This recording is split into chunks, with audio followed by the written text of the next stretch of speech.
Kanina kasi magandang babae ang tingin ko talaga sa kanya. Parang namamaligno yata ako ah. Huwag mo akong pilitin na patayin ka, Rico. Hindi ako papayag na patuloy mong pagtangkaan at gawa ng masama si Myra. Gusto kong masolo si Pablo at ang malawak na kalamansian niya. Kwentong Takip Silim. Para sa mga mahilig sa mga kwentong aswang, subaybayan ang aming bagong channel, Sitio Pangil. Pasukin ang nakakakilabot na mundo ng mga aswang. Like and subscribe. Sitio Pangil.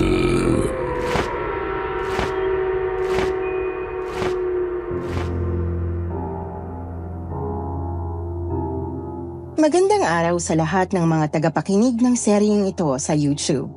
Kagaya ng iba nating mga kababayan na nakaranas ng mga nakakatakot na pangyayari sa kanilang buhay, ay relate ako sa kanila dahil nakaranas din ako ng mga nakakatakot na pangyayari na hanggang ngayon ay paulit-ulit kong napapanaginipan. Mga pangyayari na hindi ko makakalimutan habang ako ay nabubuhay. Ako po si Rico. At ito ang aking kwento na nangyari may 30 years na ang nakakaraan sa bayan ng Pantabangan, Nueva Ecija. Pareho kaming namamasukan ni Kuya Melchor sa isang pabrika dito sa Manila. Pareho kaming contractual, kaya pagdating ng 6 na buwan ay nagre-renew kami ng kontrata sa mga pinapasukan namin. Kapag minalas pa ay hindi na kami nakakabalik sa pabrika na aming pinasukan kaya maghahanap na naman ng panibagong a-applyan. Hanggang isang hapon ay umuwi ako sa inuupahan naming bahay ni Kuya Melchor. May dumating na kartero o postman at iniabot ang isang sobre ng sulat na nakapangalan kay Kuya Melchor. Kaya nang dumating na si Kuya Melchor, bago natin simulan ang kwento, please like and share the video. Huwag na din kalimutan mag-subscribe. Kuya, may dumating na sulat para sa'yo. Sulat? Saan daw galing? Aba, hindi ko alam. Buksan mo na lang para malaman mo. Baka naman kasi mayroon ka ng kapenpal na hindi mo lang sinasabi sa akin. Tapos ngayon, nagkukunwari ka pang walang alam. Loko-loko. Nakita mo na nga na sa atin lang dalawa. Kulang na kulang ang makakita natin. Makukuha ko pa bang magka-penpal? Tsaka gastos lang yung pakikipag-date. Kaagad nga na binuksan ni Kuya Melchor ang sobre at inilabas ang mahabang yellow paper na naroon kung saan nakita ko na halos mapuno ng sulat ang buong papel. Kaagad naman yung binasa ni Kuya Melchor. Dahil mahaba ang sulat ay naupo si Kuya Melchor sa upuang malapit sa bintana. Pinabayaan ko lang siya na basahin ng mabuti ang sulat. Nagsalang na ako ng bigas para magluto kami ng hapunan. At makalipas nga ang ilang sandali, ay napansin ko ang buntong hininga ni Kuya Melchor. Bakit kuya? May problema ba? Kanino ba galing yung sulat? Kay Tio Pablo. Sinong Tio Pablo? Parang hindi ko yata siya nakilala at natatandaan. Malayo na natin kamag-anak yun. Kapatid siya ni Tia Denang. Nangangailangan daw siya ng mga karagdagang tauhan sa taniman ng kalamansi. Kung gusto ko daw, umuwi ako doon at magtrabaho sa kanya. Taniman ng kalamansi, kuya. Ibig sabihin ay malawak ang lupaing yun. Mamamasukan tayo sa kanya para magtanim at mag-alaga ng mga kalamansi. Ganun ba yun, kuya? Oo, ganun na nga ang gusto niya mangyari. Kasi daw umalis na yung iba niyang tauhan. Eh anong desisyon mo? Tatanggapin mo ba ang alok niya? Eh pag-iisipan ko muna. Baka kasi hindi ko makaya yung mga responsibilidad sa taniman ng kalamansi eh. Aba, kuya, mag-isip ka. Tignan mo naman ang kalagayan natin dito. Oh. May trabaho ng 6 na buwan pagkatapos ng kontrata. Tapos tambay ng ilang linggo habang nag-a-apply ng panibago. Eh kung doon tayo magtatrabaho kay Tio Pablo, baka swertihin tayo. Magdamag naming pinag-usapan ang tungkol sa taniman ng kalamansi. Tapos ay nagdesisyon si Kuya Melchor na tanggapin ang alok ni Tio Pablo. Kaya naman ang sumunod na araw ay nagbiyahe na kami ni Kuya Melchor pauwi sa lalawigan ng Nueva Ecija. Medyo malayo din ang biyahe namin. Halos 5 oras din bago kami nakarating ng Kabanatuan dahil hindi pa naman gaanong maganda ang daan ng mga panahong yon. Mula dito, maghihintay tayo ng jeep na babiyahe ng Rizal Pantabangan.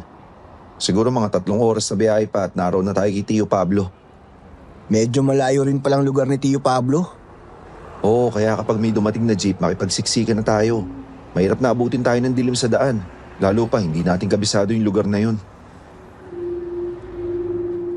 Napansin ko na maraming mga tao ang naroon din sa terminal at naghihintay din pala ng jeep na masasakyan patungo sa Pantabangan, Rizal. At makalipas nga ang ilang oras pa, ay merong isang jeep na dumaan. Pagparada pa lang ng jeep ay nagmamadali at naguunahan na ang mga pasaherong sumakay doon. Lahat ay gustong makasakay at makarating sa baryo kaya naman nakipagsiksika na kami ni Kuya Melchor. Pero dahil marami ang mas nauna sa amin, ay sa bubungan na lang kami ng jeep nakasakay. Ganito pala kahirap ang biyahe dito, kuya. Bako-bako ang mga kalsada at sira-sira pa. Pero ayos na rin dito sa bubungan ng jeep. At least, presko, di ba? Oo, mas okay na dito. Kesa naman hindi tayo makarating sa kalamansian ni Tio Pablo. Konting tiis lang. Oo, kuya. Ang mahalaga, meron na tayong permihang trabaho at matitirhan kapag nandun na tayo, no? Makalipas ang halos 3 oras na biyahe, ay nakarating na kami sa palengke ng Rizal. Naghanap kami ng tricycle na masasakyan, pero dahil 5:00 na ng hapon, wala nang gustong maghatid sa amin sa kalamansian ni Tio Pablo. Mabuti na lang at merong isang lalaki na may dalang kalabaw at kariton na dadaan sa taniman ng kalamansi ni Tio Pablo. Nakiusap kami ni Kuya na makisabay at pinasakay naman kami ng lalaki. Nalaman niya na galing pa kami ng Maynila kaya inabutan kami ng gabi. At makalipas nga ang halos 1 oras pa ay nakarating na kami sa malawak na taniman ng kalamansi ni Tio Pablo.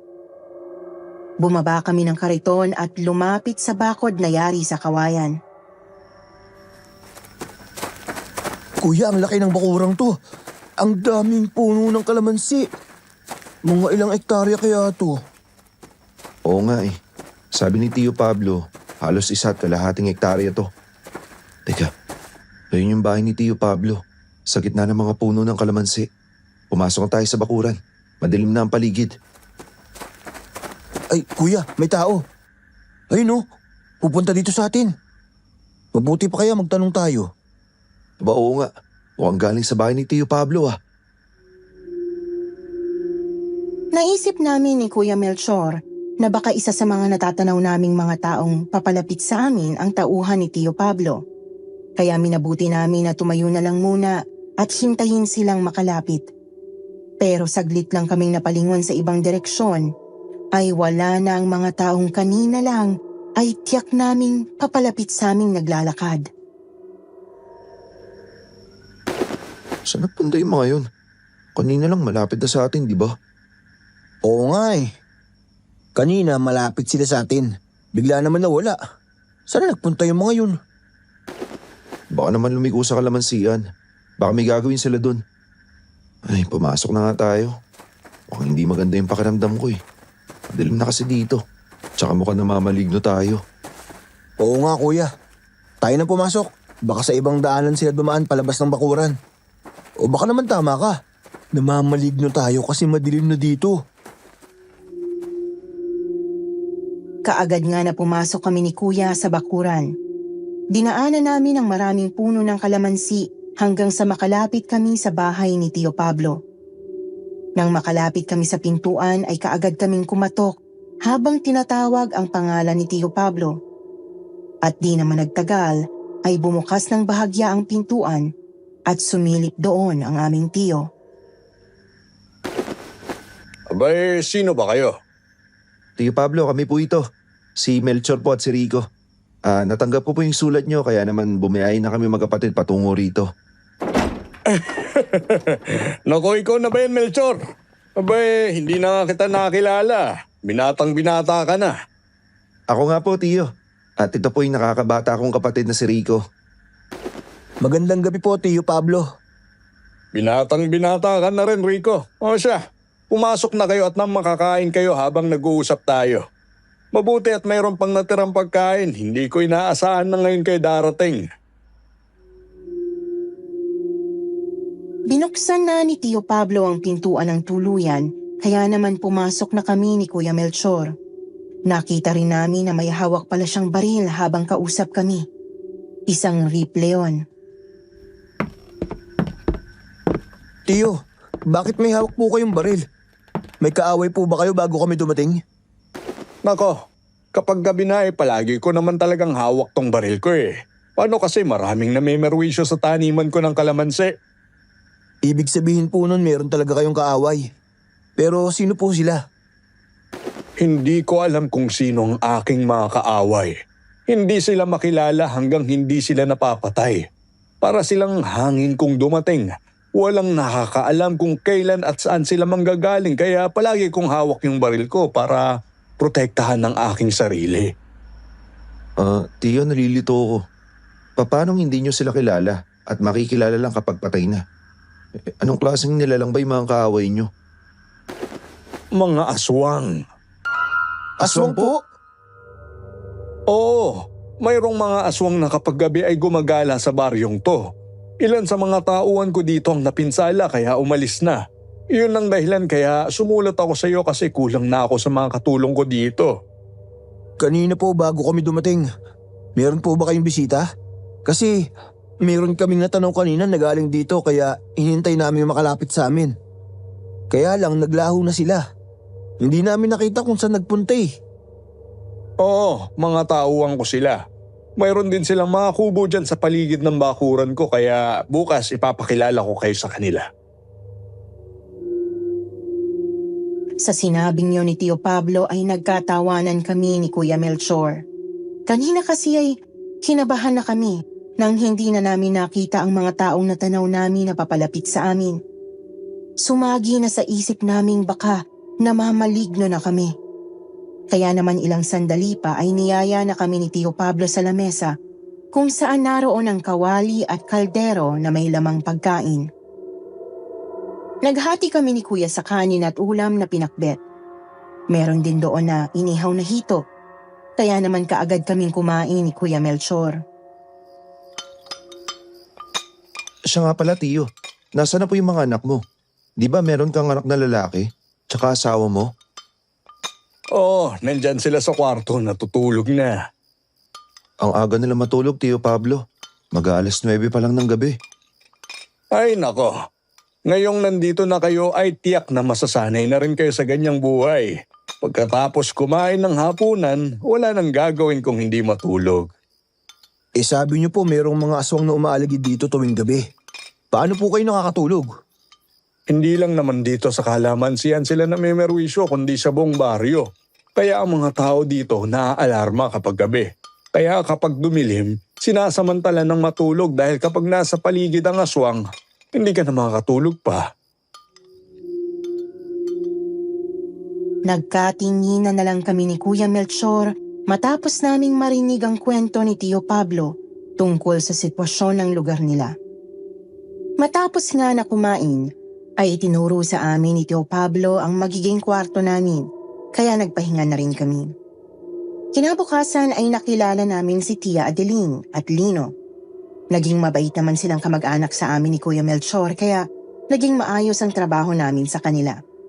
Pero isang umaga ay biglang sumakit ang tiyan ni Tia Adeline habang nasa kalamansian kami.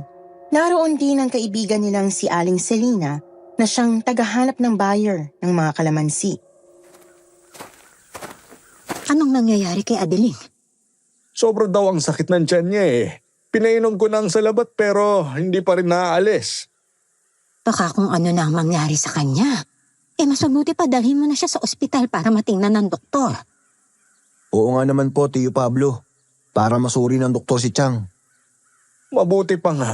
Sige, pwede bang samahan mo kami, Rico? Melchor, ikaw na muna ang bahala dito.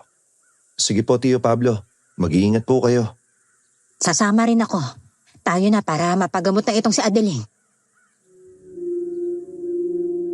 Isinugod namin sa ospital sa Kabanatuan si Tia Adeline Pero dahil masyadong malayo ang ospital, ay mahinang-mahina na si Tia Adeling nang makarating kami doon. Kaagad naman siyang inasikaso ng mga doktor at nurses na nasa ospital, pero nang gamutin si Tia Adeling at dumaan sa mga pagsusuri, ay walang makitang sakit ang mga doktor maliban sa posibleng nalamigan daw ang tiyan ni Tia Adeling, at dahil nanghihina ito, ay nilagyan na lang ng dextrose. Hanggang lumipas ang mahabang oras at gumabi na. Bakit ganon? Walang makitang sakit ang mga doktor. Ano ba talagang nangyayari kay Adeling? Huwag kang mag-alala, malalampasan iyan ni Adeling. Gagaling din siya. Tiyo, baka po may nakain si Tia Adeling na hindi gusto ng sikmura niya kaya sumakit yun. Salamat at nandito kayo si Lina, Rico. Kung wala kayo, hindi ko na siguro alam ang gagawin ko. Naku, sino pa bang magtutulungan kung hindi tayo-tayo din na magkakaibigan? Siya nga pala, magpahinga ka na muna ha, at ako na lang ang magbabantay kay Adeling. May bakante namang higaan. Matulog ka na muna dyan. Ikaw na lang ang mahiga doon. Ako na lang muna dito. Sige, medyo pagod na nga rin ako eh. Hoy Rico, magpahinga ka na din muna. Sige po, doon na lang po ako sa katre na malapit sa bintana.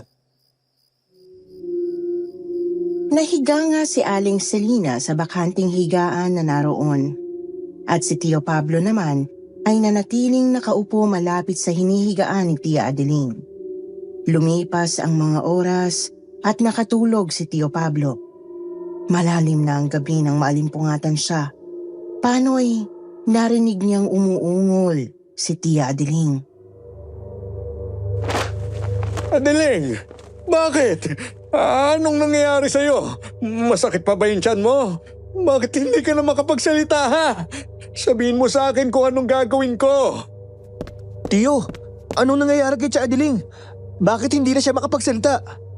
Hindi ko nga malaman eh. Hindi magawang magsalita ni Tia Adeling, pero ang nanlaki niyang mga mata ay nakatuon sa nakabukas na bintana ng kwarto ng ospital. Kaya nang makita ko yon, ay kaagad akong lumapit sa bintana. Ramdam ko ang malamig na hangin na parang nagpatayo sa aking mga balahibo sa katawan. Saka ako napansin na bilog pala ang buwan. Kaya naman kaagad kong isinara ang bintana.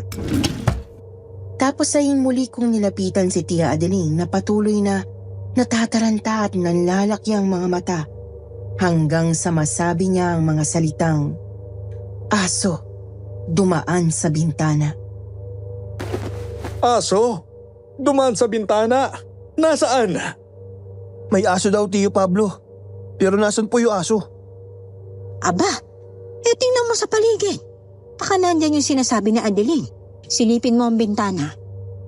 Ewan ko nga eh. Itong si Adeling parang takot na takot. May aso daw na dumaan sa bintana. Wala naman akong nakita. Baka naman nananaginip lang si Adeling. Bumangon sa higaan si Selina. Muling binuksan ang bintana at sumilip doon. Pero wala naman akong nakita. At bago nito muling naisara ang bintana, ay nagulat kami nang mula sa ilalim ng higaan ni Tia Adeling ay lumabas ang malaking aso at tumalon sa bintana para makalabas ng ospital. Alam kong nabigla si Aling Selina kaya ako nang nagsara ng bintana. Hindi na kami nakatulog ng gabing yon hanggang sa sumikat na ang araw. Ilabas na natin si Adeling. Nagbigay ng reseta ang doktor para sa pananakit ng tiyan. Sa bahay na lang siya magpapalakas. Sige, para makauwi na rin ako sa amin. Baka hinahanap na ako ng mga anak ko. Ang alam nila, nag-deliver lang ako ng kalamansi. Salamat, Selina. Napakabait niyo naman pong kaibigan naling si Lina. Napakaswerte po ni Tia Adeling at Tio Pablo dahil nagkaroon ng kaibigan na kagaya niyo. Ngumiti lang ng matamis at makahulugan si Selina. Tapos ay inuuwi na namin sa bahay si Tia Adeling. Doon na lang magpapagaling pero habang tumatagal ay lalo siyang lumalala. Hindi na makakain dahil isinusuka niya ang bawat kainin. Hanggang sa sumuka na siya ng dugo kasama ang ilang bahagi ng baga niya. Tuluyan ang humina ang katawan niya at nagkaroon siya ng tuberculosis at makalipas ang ilang linggo pa ay namatay na si Tia Adeline. Ilang linggo lang ang nakalipas ay nagkasakit din si Lino. Kagaya ni Tia Adeline, palaging masakit ang tiyan niya, kaya nang hina at naratay. Dito ka muna, Lino, ha? Magluluto lang ako ng pagkain mo. Gabi na, dapat kumain ka bago matulog kasi buong maghapon wala kang kinain. Ako na lang po magluluto ng pagkain niya, Tiyo. Sige nga, nasaan ba yung Kuya Melchor mo? Nasa kalamansian po. Nagpapausok. Kawawa naman itong pinsan mo. Kagaya ni Adeling, hindi na rin makapagsalita. Oo nga po eh. Parang umurong na din yung dila niya. Puro ungol na lamang at senyas ang kaya niyang gawin. Kawawa naman po. Matapos ang maikli naming pag-uusap ni Tio Pablo ay lumabas na kami ng kwarto. Nagtungo sa labas ng bahay si Tio Pablo at ako naman ay nagpunta sa kusina para ipagluto ng arroz caldo si Lino.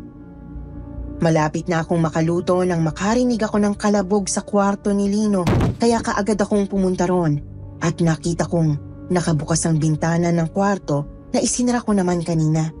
Nakita ko rin ang nakakalat na dugo sa unan, kaya sumigaw ako sa pagkabigla. Tiyo Pablo!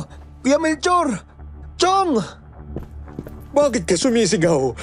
Anong nangyari kay Lino? Chong! Ang daming dugo sa unan.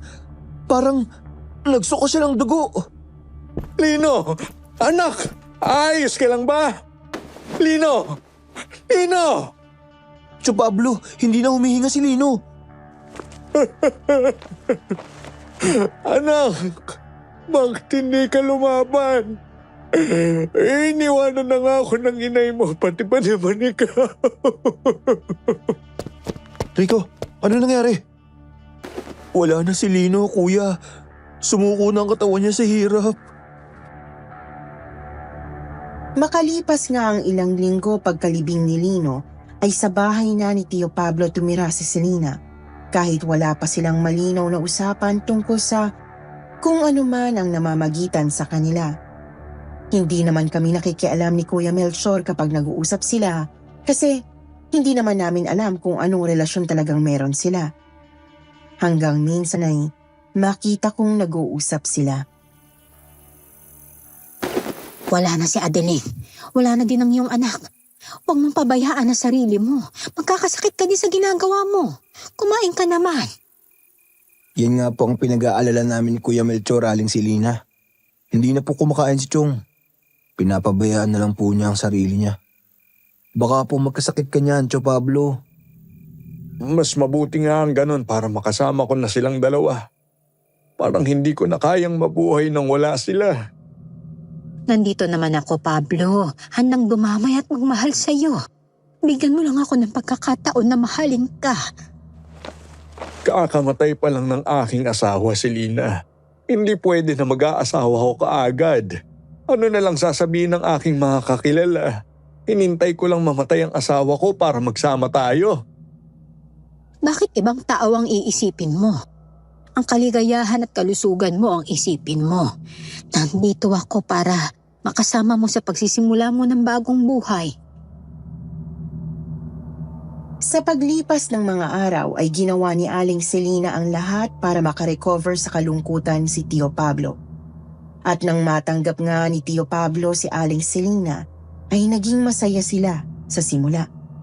Pero hindi nagtagal ay nakita naming palagi na rin silang nagtatalo.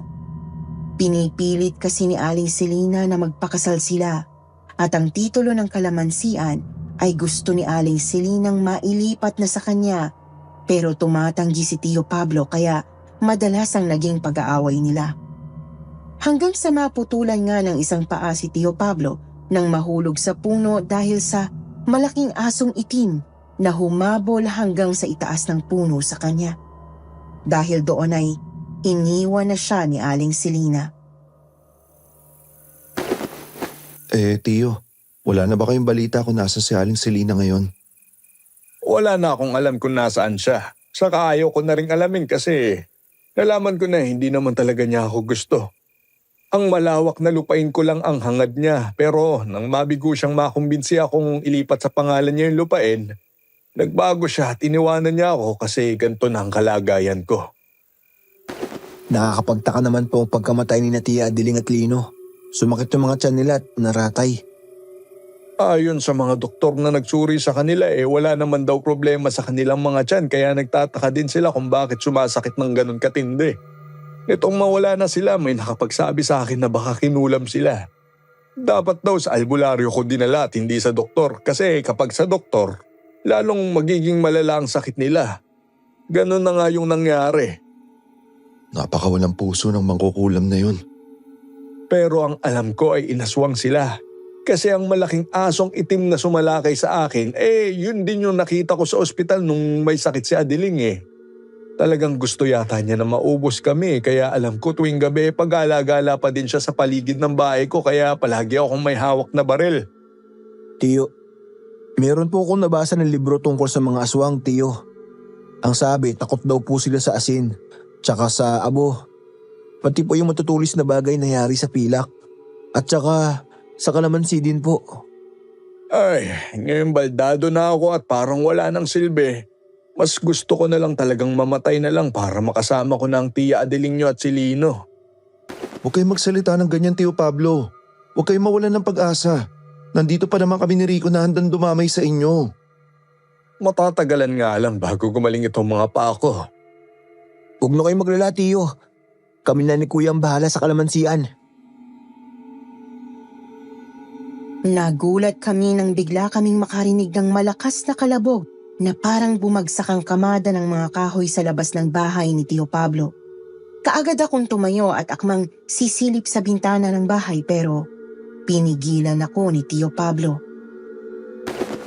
Ano po yun? Bakit parang nagbagsakan ng mga kamada ng kahoy? Huwag kang maingay. Tsak na siya na yan. Yung malaking aso na palaging umiikot dito kapag gabi. Aswang yun! Sigurado ba kayo, Tio Pablo? Baka naman po iniisip niyo lang yun. Bakit hindi natin puntahan sa labas para malaman natin? 3 naman tayo kaya kung totoo man siya, mag-aalangan din yun sa atin. Oo nga po, tignan po natin kung ano talaga yun. Sige, pero mag-iingat kayo ha. Bago kami lumabas ng bahay ay kumuha kami ng itak at pamalo. Ibinigay din ni Tio Pablo ang malakas na flashlight. Dahan-dahan naming binuksan ang pintuan ng bahay.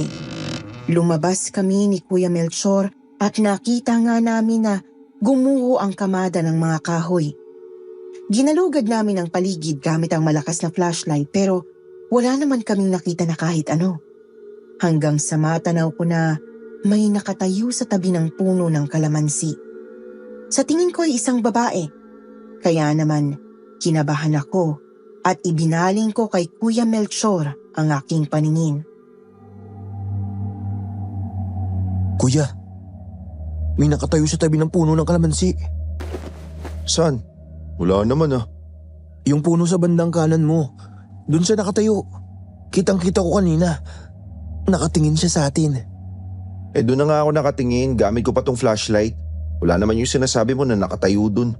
Tingnan mo kasi para malaman mo na wala naman yung sinasabi mo. Napalunok ako tapos ay lakas loob akong tumingin muli sa puno ng kalamansi na sinasabi ko. Nanlaki ang aking mga mata dahil ngayon ay wala na yung nakita ko kaninang nakatayo doon.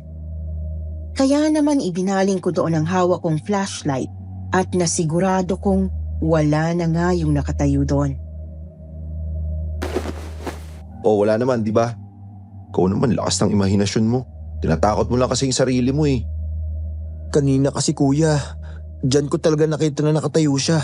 Hindi ko alam kung umalis na agad nang sabihin ko sa'yo Ganon talaga kapag madilim. Sa biglang tingin parang meron ka makikita na kung ano.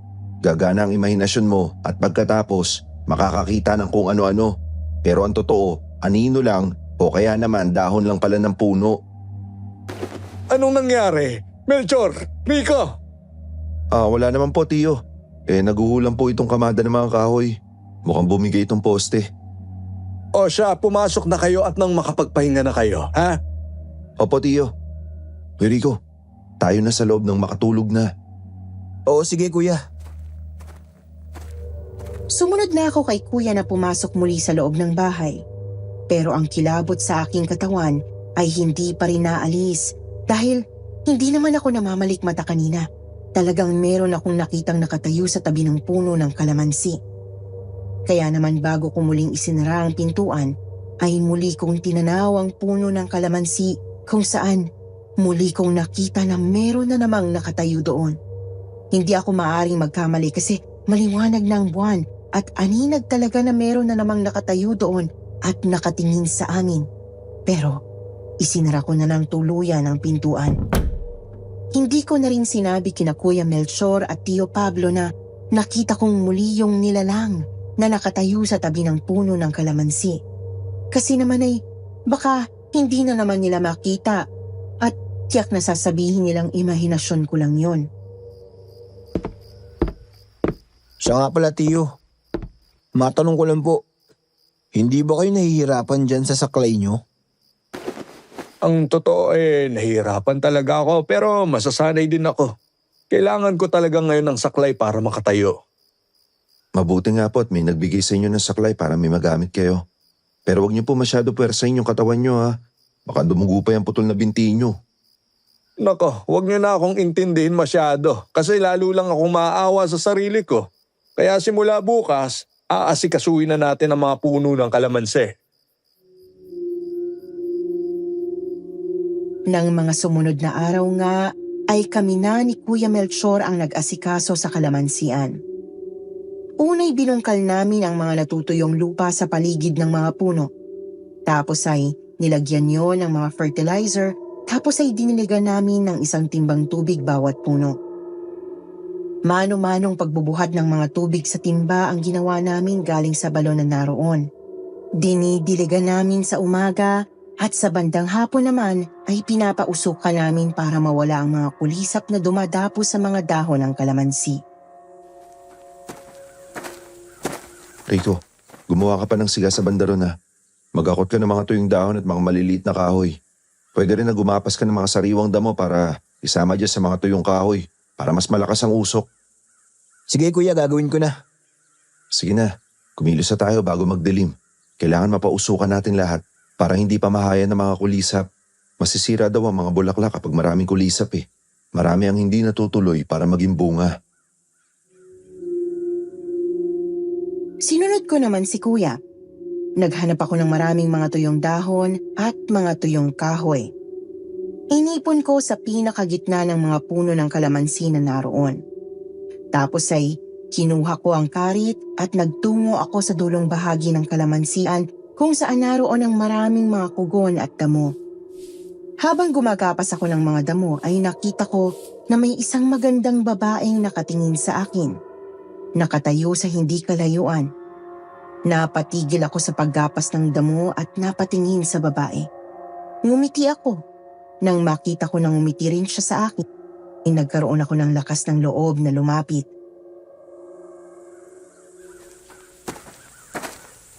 Miss, taga rito ko ba?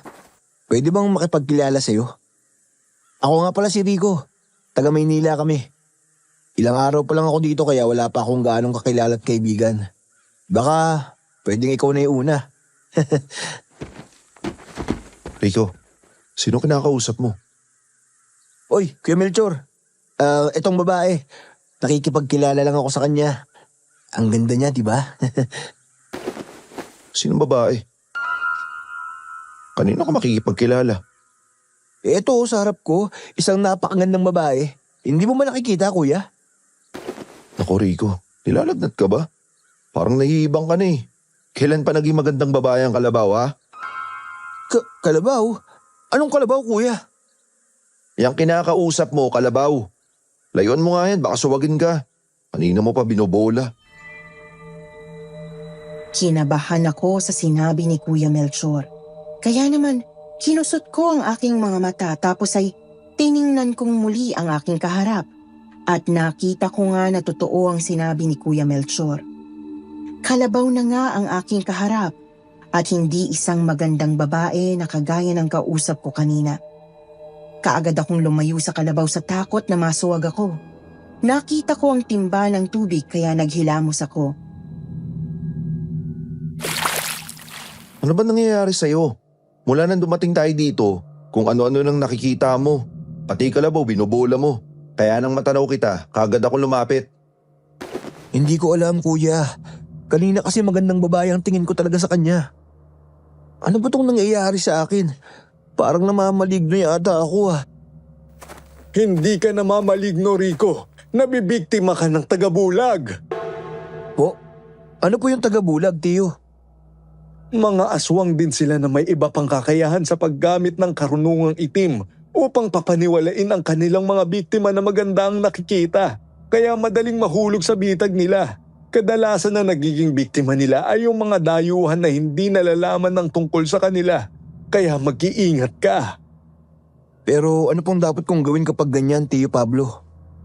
Kapag nakaharap mo ang isang tagabulag, huwag kang titingin ng diretso sa kanilang mga mata para hindi ka mapasailalim sa kanilang kapangyarihan o kaya hindi ka mahipnotismo. Sige po, salamat. Tatandaan ko po yung mga sinabi nyo. Sa paglipas ng mga araw ay unti-unti ngang nagkaroon na ng bulaklak ang mga kalamansi. Kaya naman ipinagpatuloy lang namin ang ginagawa naming pagdidilig ng tubig tuwing umaga at pagpapausok sa hapon. Pero isang umaga ay nagulat kami nang makita namin na nalagas ang mga unang bulaklak ng kalamansi. Nagkalat sa lupa ang mga yon. Ayon sa mag-asawa ay meron silang narinig na malalakas na kaluskos ng nakaraang gabi. Akala nila ay malakas na hangin lang kaya hindi nila pinansin.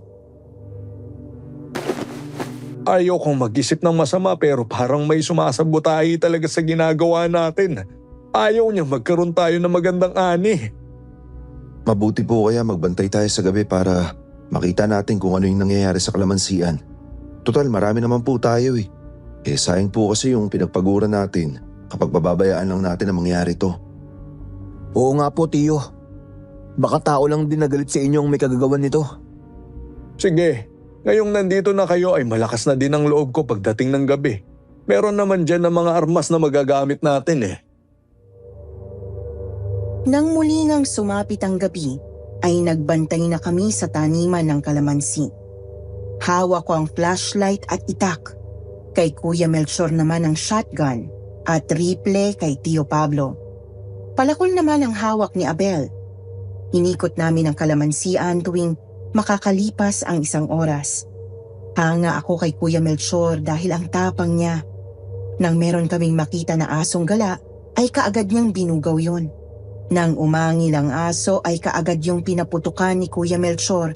Kaya naman walang nagawa ang aso kundi ang tumakbo na lamang.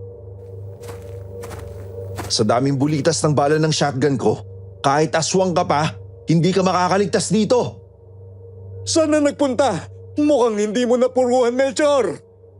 Tiyo Pablo, mukhang ordinaryong asong gala lang naman po yun. Kung aswang yun, tiyak na lalaban at sasalakayin tayo nun. Tuso ang mga yon. Hindi sila lumalaban ng harapan. Patraidor kung sila ay sumalakay kaya hindi tayo dapat maghiwa-hiwalay. Huwag kayong papadala sa panlilinlang nila. Hindi na nga namin nakita ang malaking asong itim ng gabing yon kaya naman nagbalik na kami sa loob ng bahay at nagpahinga. Pero pagising ko ng umaga ay nakita kong namimilipit sa sakit ng tiyan si Kuya Melchor. Kaya naman kaagad ko siyang nilapitan. Sobrang sakit ng tiyan ko, Rico. Tawagin mo si Tio Pablo. Dalhin niyo ako sa ospital. Hindi ko na kayang tagalan to. Oo, kuya. Sige. Tiyo Pablo! Tiyo Pablo, tulong po! Tulungan niyo kami! Anong nangyayari, Melchor? Sobrang sakit ng tiyan ko, Tio Pablo. Dalhin niyo na po ako sa ospital. Hindi. Huwag sa ospital. Parang ganyan din ang nangyari kina Adeling at Lino. Sa albularyo tayo pupunta. Sige po. Parang mauubusan na ako ng hininga sa sobrang sakit. Rico, tulungan mo ako. Isakay natin siya sa kariton. Opo, sige. Kuya, Konting tiis na lang at dadalhin ka na namin sa albularyo. Nang alalayan ko si kuya palabas ng bahay ay nakita kong nagsuka na siya ng dugo habang hawak niya ang sumasakit niyang tiyan, kaya naman kinakabahan na ako at labis na nag-alala para sa aking kapatid. Naaalala ko ang mga kwento ni Tio Pablo tungkol sa nangyari sa kanyang asawa at anak. Nang maisakay namin si kuya sa kariton ay kaagad kong inakay doon ang kalabaw at ipinahatak ang kariton. Sunod-sunod na hataw ang ginawa ni Tio Pablo sa kalabaw para tumakbo yon ng mabilis at makarating kami agad sa albularyo. Nang makita naman ng albularyo na si Mang Samuel ang nangyayari kay kuya, ay kaagad nitong ginamot si kuya. Magaling at maraming kaalaman si Mang Samuel kaya kaagad niyang nagamot si kuya. Maswerte ka pa rin, Melchor, na agapan ka agad ni Samuel. Binitawan ka ng mangkukulam bago siya mahuli ni Samuel. Takot siya na makilala kung sino siya. Tio Pablo, sa tingin nyo, sinong gagawa sa akin ito? Wala naman po akong kakilala pa sa lugar na ito eh. Hindi ko alam. Mahirap ang mangbintang. Sayang nga lang at hindi siya nahuli ni Samuel eh. Hindi tuloy na paamin. Inalis kasi agad ng mangkukulam ang taling nakagapo sa bewang mo. Iyon ang dahilan kaya hindi ka na makahinga at nagsuka ka na ng dugo. Kung nakaligtas po ngayon si kuya, pero paano kung balikan siya ulit ng mangkukulam na yun? Baka sa susunod na hindi na siya umabot dito. Sa palagay ko ay hindi na siya babalikan ng mangkukulam kasi alam na niya na tagilid siya kapag nahuli siya ni Samuel. Isa pa, hihingi na tayo ng pangontra sa kanya. Alam na ni Samuel ang gagawin. Mabuti naman po kung ganun. Bago kami tuluyang umalis sa bahay ni Mang Samuel, ay binigyan niya kami ng pangontra sa mangkukulam. Mahabang lubid na pula yon na mayroong nakasabit sa pinakagitna na itim na tela na parang pinaka-pendant niya. Hindi ko alam kung ano ang nasa loob ng itim na tela pero nagsagawa ng ritual si Mang Samuel bago yon itinali sa aming mga bewang upang maging pananggalang namin sa mangkukulam kung sakaling magtatangka ulit yon na biktimahin kami. Ayos ka na ba, Melchor? Anong pakiramdam mo? Ayos na po ako, Tio Pablo. Wala na po yung sakit ng tiyan ko. Hindi na ako nanlalambot. Bigla na nga ako nagutom eh. O siya, uuwi na tayo. Samuel, salamat ulit ha. Kung may panahon ka, pasyalan mo ako sa kalamansian.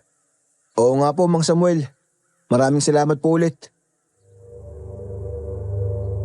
Nang makabalik nga kami sa bahay ni Tio Pablo, ay agad na kumain si Kuya Melchor dahil talagang nagutom siya at napagod sa nangyari. Matapos ay muli na kaming nagtungo sa kalamansian at binisita yon kung saan nakita namin na marami ng mga bagong bulaklak ang kalamansi at ang iba nga ay buko na. Kaya naman tuwang-tuwa kami kasi nakikita na namin ang bunga ng aming pinagpaguran. Kaya para makasiguro na wala nang magsasabotahe sa aming mga tanim na kalamansi, ay meron kaming naisip ni Kuya Melchor. Nilagyan namin ng barbed wire ang paligid ng bawat puno ng kalamansi upang makasiguro na walang makakalapit doon kapag walang bantay. Pero nang sumunod na araw, ay nakita naming baklas na ang mga barbed wire at nakakalat na sa paligid ng mga puno. Sino naman kaya ang nag-alis ng mga to? Bakit palagi silang nakikialam sa mga ginagawa natin? Meron talaga nagagalit sa atin. Kung ganon, gawin na natin ang plan B, Kuya Melchor. Isang puno lang muna ang lagyan natin ng bakod at bantayan. Tsak na babalikan lang nun kung alin lang ang may barbed wire. Tama ka dyan, Rico. Malalaman din natin kung tao ba talaga o ano ang sumasabotahe sa mga ginagawa natin dito sa kalamansian. Sige, gawin na natin ngayon para maihanda natin na maayos. Abel, ibalik natin ang isang barbed wire na to sa isang puno lang ng kalamansi. Tapos, ito lang din ang babantayan natin ng palihim. Yung puno na malapit na lang sa kubo nila Abel ang lagyan nyo para may pagtataguan si Abel. Sumang-ayon naman si Kuya Melchor sa sinabi ni Tio Pablo. Yung malaking puno ng kalamansi na medyo malapit sa kubo ni na Abel ang binakura namin ng barbed wire, kaya pagsapit ng gabi doon ako namalagi sa kubo ni Abel. Sina Kuya Melchor at Tio Pablo naman ay sa isang kubo na malapit din doon kung saan natatanaw namin ang puno ng kalamansi. Nang lumalim na ang gabi, ay naalarma kami nang matanaw namin na merong lumapit sa puno na nilagyan namin ng barbed wire. Kaya naman kaagad na lumabas sa pinagtataguang kubo sina Kuya Melchor at Tio Pablo. Selina, ikaw nga ba yan? Ikaw ang sumasabutae sa mga ginagawa namin dito sa kalamansian. Ako nga, hindi na dapat manumbalik sa dati ang kalamansian na ito. Pero bakit? Dahil sa kalamansiang ito, kaya hindi mo makalimutan ang asawa mo. Akala ko kapag nawala na siya, ay may babalik mo na sa akin ang pagmamahal mo, pero hindi pala. Wala na siya pero siya pa rin ang mahal mo. Hindi mo nakita ang pagmamalasakit ko sa'yo. Lahat naman ay ginawa ko para mapansin mo pero wala pa rin halagaan lahat. Patawarin mo ako, Selina. Pero akala ko kasi ang kalamansian lang ang gusto mo at hindi ako. Ang tanga-tanga mo. Ikaw ang gusto ko. At hindi ang lugar na ito. Kaya nga sabi ko sa'yo, di ba? Ibenta mo na lang at magsimula tayo ng bagong buhay sa ibang lugar. Naantig ang damdamin ni Tio Pablo sa pag-iyak ni Aling Selina, kaya naman niyakap niya ito at inakay pabalik sa loob ng kanyang bahay. Nagkatinginan na lang kami ni Kuya Melchor. Para naman sa amin, kung ano ang makakapagpaligaya kay Tio Pablo ay sosuportahan namin siya. Nagkabalikan ulit si Tio Pablo at Selina, pero may mga gabi na hindi talaga ako makatulog. Paano nga'y napapansin ko na kahit gabi na, ay gising pa rin si Aling Selina. Hanggang minsan ay masilip ko siya na parang meron siyang ginagawa sa bakanting kwarto ni Tio Pablo. Ano kayang ginagawa ni Aling Selina sa manikang basahan? Ah, tama. Manikang basahan ang hawak niya at tinatalian niya ng maigpit sa bewang. Pero anong ibig sabihin nun? Ay, puwisit. Bakit ayaw gumana? Nang mapansin ko na parang inis na tumayo si Aling Selina at inilagay sa loob ng lumang kabinet na naroon ang manikang basahan ay nagmamadali akong umalis doon. Kaagad akong nagtungo sa banyo para hindi mapansin na nakita ko ang kanyang ginawa. Matapos ay nagbalik na ako sa aming kwarto. Nahiga ako sa papag na naroon. Pero nang makita ko na nakaangat ang pintuan, ay kaagad kong isinara at inilak yon.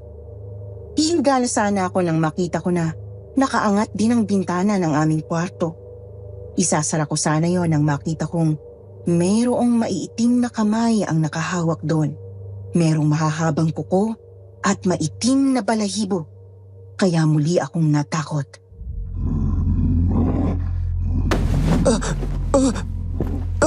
Kuya Melchor! Gumising ka! Kuya! Bakit na naman ba, Rico? Sarap ng tulog ko nang iistorbo ka eh. May aswang! Doon sa bintana! Papasukin niya tayo! Nakita ko mga kamay niya na maraming maiitim na balahibo! Bakit ginising mo pa ako? Ito naman yung shotgun oh. Di sana pinaputokan mo nang matapos na.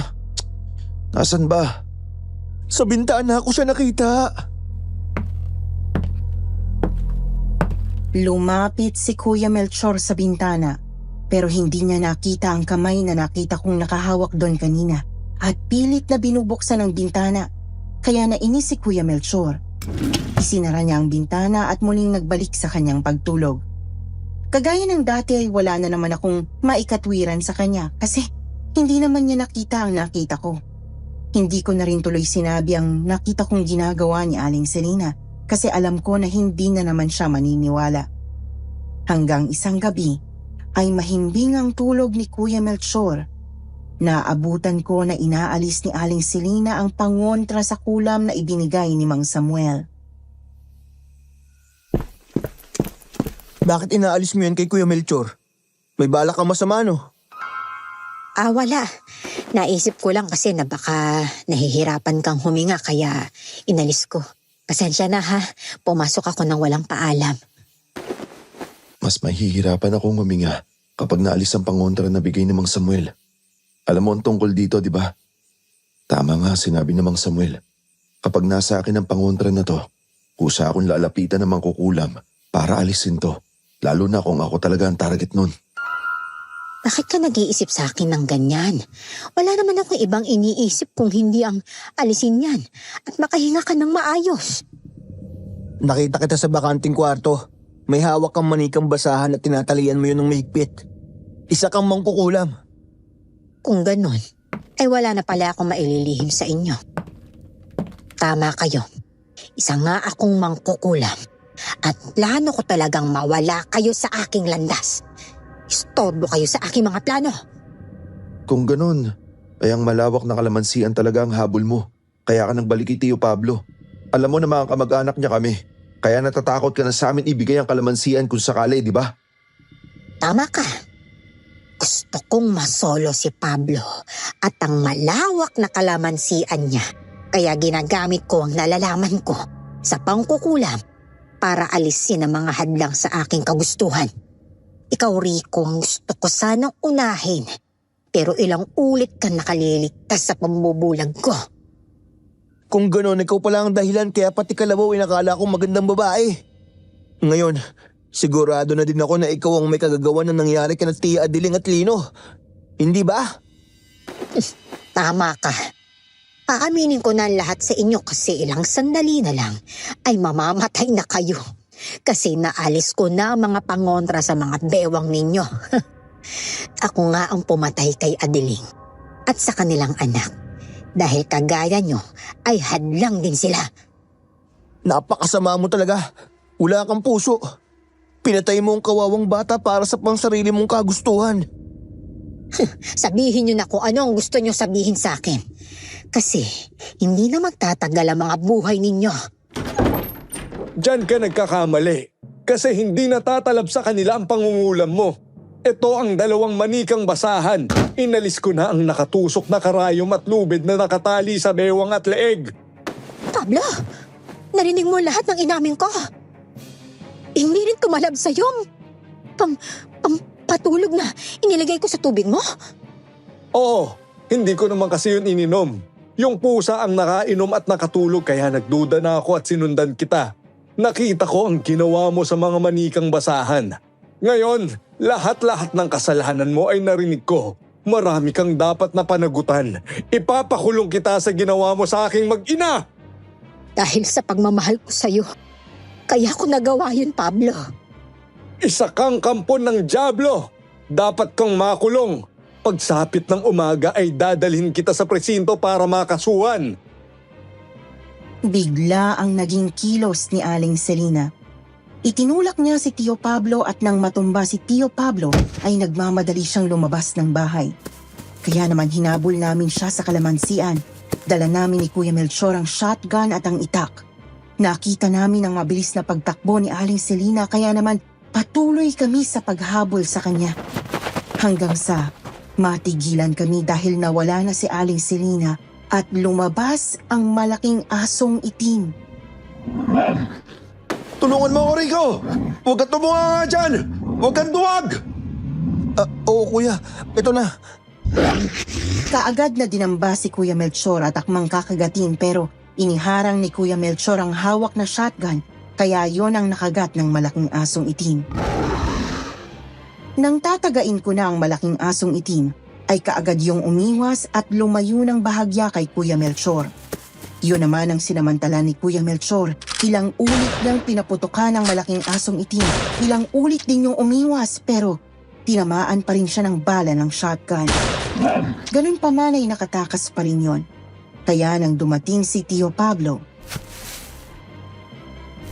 Nasaan na si Selina? Wala na po siya.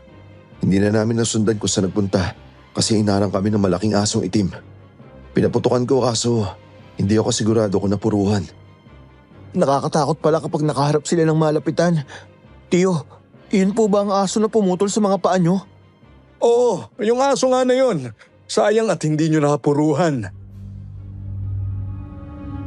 Dahil hindi na namin nakita si Aling Selina ay nagbalik na kami sa loob ng bahay. Nang sumikat ang araw ay plano talaga ni Tio Pablo na sampahan ng kaso si Aling Selina. Pero habang papunta kami sa bayan ay nadaanan namin ang pagkakagulo ng mga tao sa tabi ng kalsada. Nang makiusyoso kami ay nakita namin na ang pinagkakaguluhan ng mga tao ay ang bangkay ni Aling Selina. May tama ito ng pala ng shotgun kaya gulat na gulat kami ni na Tio Pablo. Kaagad kaming bumalik ng bahay bago pa man may makapansin sa amin. Kung ganon ay maliwanag na ang lahat. Si Selina ay isang aswang na may kakayahan din na mangulam. Pinagbayaran lang niya ang lahat ng ginawa niya sa aking pamilya. Pero sabi niya ay mahal niya kayo. Bakit nagawa niya kayong putulan ng paa? Para maging baldado ako at wala na akong ibang asahan kung hindi siya. Mabuti na lang at hindi ako naniniwala sa mga sinasabi niya. Kung naibenta ko ang kalamansian at sumama sa kanya, sigurado isa na din akong malamig na bangkay. Matagal na sana niya akong nilapa kung nakuha niya ang gusto niya. Akala ko hindi ko napuruan ng aswang na yun kagabi. Nasa pool pala siya. O huwag ka nang mabahala, Melchor. Isipin mo na lang nakampon ng kadiliman o isang mabangis na hayop yung nabaril mo. Napabuntong hininga si Kuya Melchor matapos ay ngumiti siya at tinapik sa balikat si Tio Pablo na ang ibig sabihin ay nabigyan na ng katarungan ang pagkamatay ng asawa at anak niya. Matapos ang pangyayaring yon ay nawala na ang pangamba namin hanggang sa maibalik namin ang dating sigla ng kalamansian. Nagkaroon ng maraming bulaklak at buko ang mga puno ng kalamansi hanggang sa magsilakihan na ang mga yon. Bawat puno ay hitik na hitik sa bunga. Kasi nga'y naging maganda ang paglalagay namin ng abono at pagdidilig tuwing umaga. Tio Pablo, sa makalawa pwede na po nating anihin ng mga kalamansi. Kailangan po natin ng mga taong mamimitas nun. Sige, si Abel nang bahala dyan. Marami siyang kilala na pwedeng mamitas ng kalamansi. Sige po, Tio. Sa palagay ko, marami tayong aanihin. Kasi ang dami ng buo ng bawat puno ng kalamansi eh. Mabuti naman kung ganon. Nagbunga din ang pagod nyo. Salamat at naibalik ang dating sigla ng kalamansian ko. Simula pa lang yan, Tio Pablo. Kasi palagi na naming inaalagaan ang mga puno ng kalamansi. Kaya palagi na tayong aani ng marami. Ilang araw pa nga ang lumipas ay inani na namin ang mga kalamansi. Kumuha si Abel ng mga taong mauupahan para tumulong mamitas ng mga kalamansi. Isa sa mga nakuha ni Abel ay si Myra. Maganda siya at balingkinita ng katawan. Halos kasing edad lang siya ni Kuya Melchor. Sa una pa lang nilang pagkikita ay napansin ko na agad na panay ang tingin niya kay Kuya Melchor. Ganon din naman si Kuya Melchor. Palagi ring nakatingin kay Myra. Panay ang ngitian nilang dalawa. Kuya, mukhang kakaiba ang mga kilos nyo ni Myra. Bro, mukhang ngayon pwede na akong umibig at magkaroon ng nobya. Parang nakita ko ng babaeng para sa akin. Tingin ko naman parang gusto ko rin niya oh. Panay kasi ang ngiti niya sa'yo. Kaya wag ka na mag-aksaya ng panahon dyan. Kung gusto mo siya, wag mo nang pakawalan pa. Yung talaga ang gagawin ko, no? Lalo pa nga at sa tingin ko, magiging maganda ang ani ng kalamansi natin. Sige, ayusin na natin to. Ilang sako na ba ang nakukuha nila? Sandali, bilangin ko nga. Halos 100 sako ng kalamansi ang inani namin ng pagkakataong to. Muli ay nagdatingan ang mga dating biyahero na buyer ni Tio Pablo. Ang mga ito ang bumili ng mga kalamansi na inani namin. Halos 80,000 din ang aming napagbentahan kaya naman binayaran na ni Tio Pablo ang mga tauhang namitas ng kalamansi kasama na doon si Myra. Salamat sa tulong mo, Myra. Sana hindi pa ito yung huli natin pagkikita. Nasa iyo naman yun kung gusto mo ako makita, Melchor. Pwede bang dalawin kita sa inyo? Para, alam mo na, manligaw kung pwede. Kung wala kang pananagutan, pwede. Ang aming bahay ay palaging bukas sa sino mang pupunta ron, lalo na kung ikaw. Nangangamoy kasalan na yata yan ah. Sus, ikaw naman? Kasalan agad. Hindi pa nga naliligaw ang kuya mo eh. Anong hindi? Sinisimulan ko na nga ngayon, di ba? Kasunod noon ay nagkatawanan na kaming tatlo. Inihatid ni Kuya Melchor si Myra para malaman niya kung saan yun nakatira. Makalipas ang 2 oras ay nagbalik na si Kuya Melchor. Masayang masaya siya dahil naka-first base na siya kay Myra. Natutuwa din si Tio Pablo nang makitang masaya si Kuya Melchor. Bagong lipat lang din pala sila Myra sa lugar nila. Taga Urdaneta, Pangasinan siya. Sabi niya meron siyang kamag-anak na taga rito. Ah, ganun ba? Kaya pala hindi siya pamilyar sa akin. Halos kilala ko na kasi ang lahat ng mga taga rito, pati yung mga namimitas ng kalamansi. Opo, Tio Pablo. Bago lang po siya dito. Siya nga po pala. Gusto ko pong ligawan si Myra. Nasa tamang edad ka na din naman, Melchor. Pwede ka na mag-asawa. Alagaan mo na lang mabuti ang mga kalamansi at tiyak ko na hindi magugutom yung pamilya mo. Natuwa si Kuya Melchor sa sinabing yun ni Tio Pablo, kaya naman ipinagpatuloy niya ang panliligaw kay Myra at dahil gusto rin siya ni Myra, ay tinanggap nito ang pagmamahal ni Kuya. Kaya naman masayang-masaya ang aking kapatid. Hanggang isang gabing magkasama kami ni Tio Pablo, ay isang magandang babae ang sumalubong sa amin bago kami makapasok sa bakuran ng kalamansian. Kaagad nitong nilapitan si Tio Pablo at niyakap. Tio Pablo, hindi ko alam na meron ka palang tinatago sa amin. Ang ganda pala ng chicks mo ha. Aba, hindi ko to chicks. Teka muna, miss. Sino ka ba? Bakit kayo mayakap sa akin? Sandali, bitawan mo ako. Baka mayroon makakita sa atin, miss. Oo nga miss, sino ka ba? Pero sa halip na bumitaw ang babae, ay lalo nitong hinigpitan ng yakap kay Tio Pablo. Hindi ko agad napansin na kinagat na pala nito sa lieg si Tio Pablo. Kaya naman ang itulak ito palayo ni Tio Pablo ay saka ko lang nakita ang dugo ang bibig ng babae. Nakita ko rin ang nagdurugong lieg ni Tio Pablo. Sumisirit doon ang napakaraming dugo. Kaya naman natarantak at natakot lalo nang muling kagati ng babae si Tio Pablo. Muli siyang itinulak ng tiyo ko. Tulong! Tulungan niyo kami! Umalis ka na. Iwanan mo na ako. Hindi kita iiwan, Tio! Umalis ka na. Iligtas mo ang sarili mo. Ayan na naman siya. Nakita ko nga na palapit naman ang aswang kay Tio Pablo.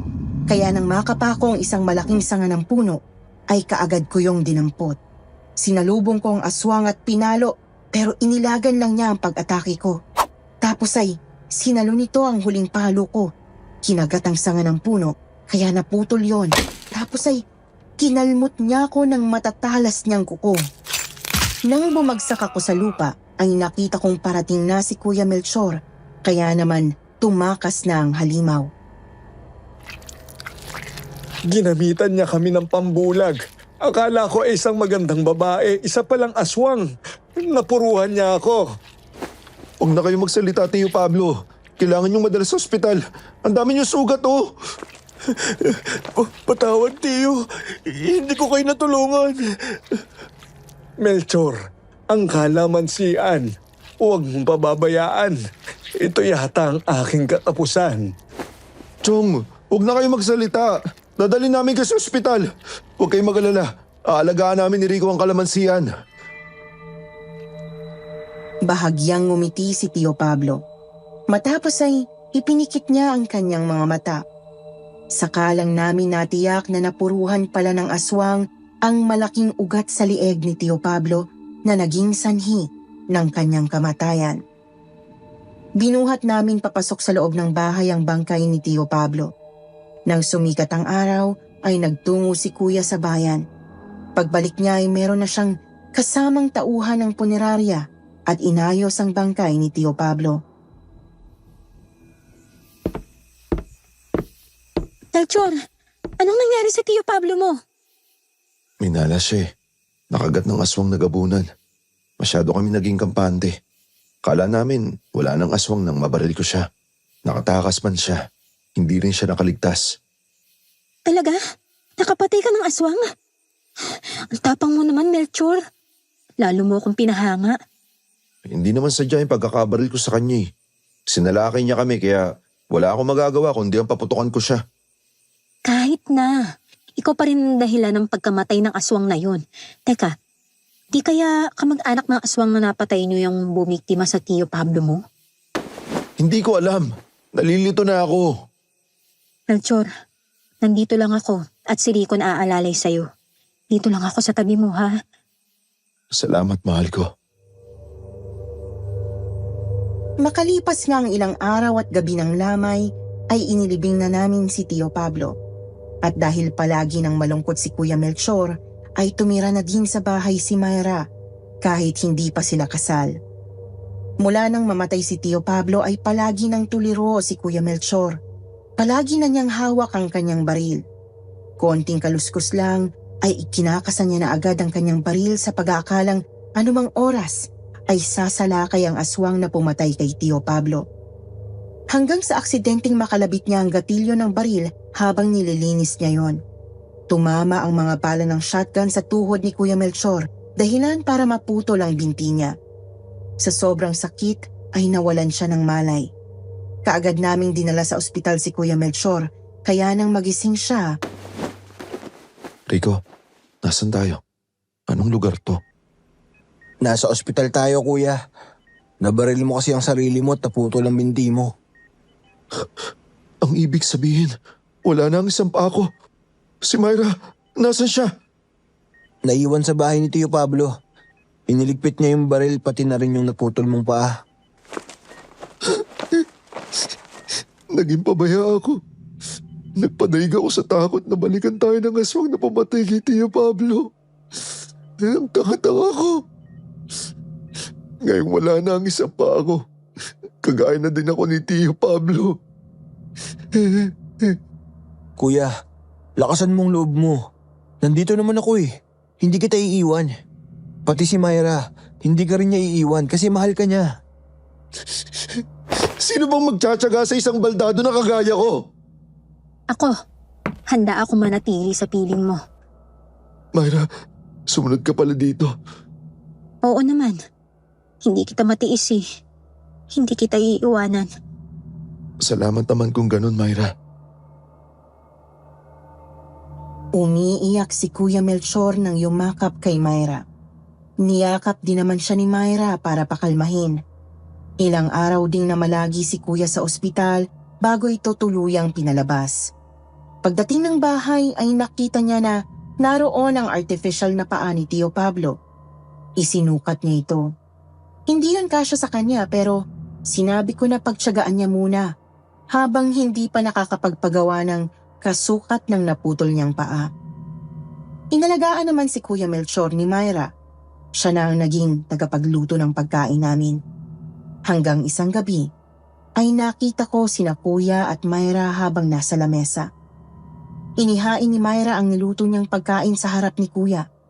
Lalapit sana ako pero nang makita ko ang kakaibang kinikilos ni Myra ay nagtago ako sa likuran ng kurtina habang nanonood sa kanila. Oh, heto na ang paborito mong bistek. Masarap ang pagkakaluto ko niyan. Kumain ka ng marami para makabawi ka ng lakas ha. Meron din ako niluto na crispy pata oh. Wow, paborito ko ang mga to. Sige nga, pahingi ng kanin. Kakain ako ng marami. Oo naman, sasabayan kitang kumain mahal ko. Si Rico nga pala, nasan siya? Tulog na siya. Nauna nang kumain. Huwag mo na siyang isipin ha. Busog na siya. Ikaw ang kumain ng marami. Nagsimula nga si Kuya Melchor na kainin ang mga pagkain na sa harapan niya. Ang tingin niya ay bistek at crispy pata. Ang hindi niya alam ay yon ang naputol niyang paa. Yon ang inihain sa kanya ni Myra. Sarap na sarap si Kuya Melchor sa kinakain niya habang kasalo si Myra. Halos masuka naman ako sa aking napapanood. Nang muli akong sumilip, nakita ko ang kakaibang ngiti ni Myra, pati ang kanyang mga mata. Natatakot ako pero hindi ko kayang panoorin ang ginagawa ni Kuya Melchor. Kinuha ko ang shotgun at lakas loob na lumapit kina Kuya at Myra. Kuya, tigilan mo ang pagkain yan. Myra, layuan mo ang kuya ko. Huwag kang kikilos ng masama kundi babarilin kita.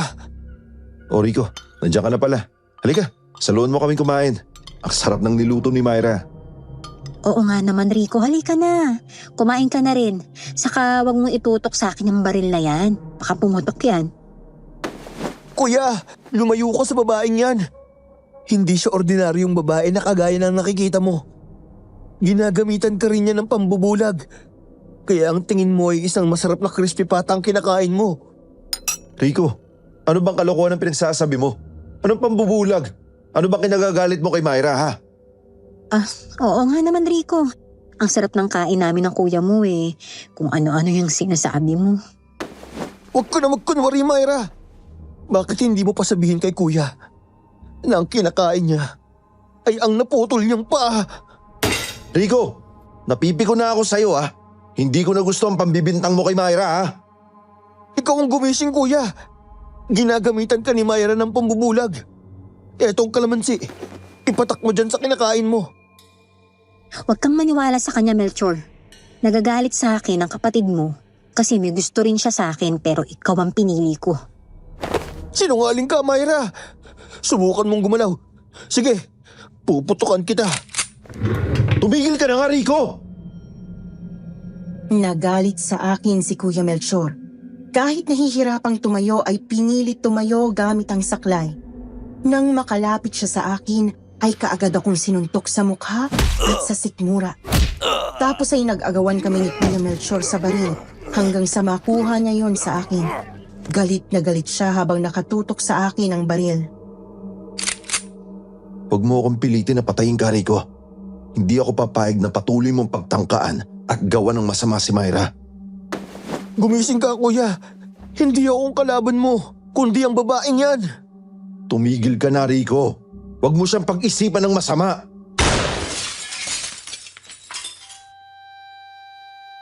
Akala ko'y ipuputok ni Kuya ang baril sa akin pero sa itaas niya pinaputok para paalpasin ang galit niya tapos ay inihagi sa malayo ang baril.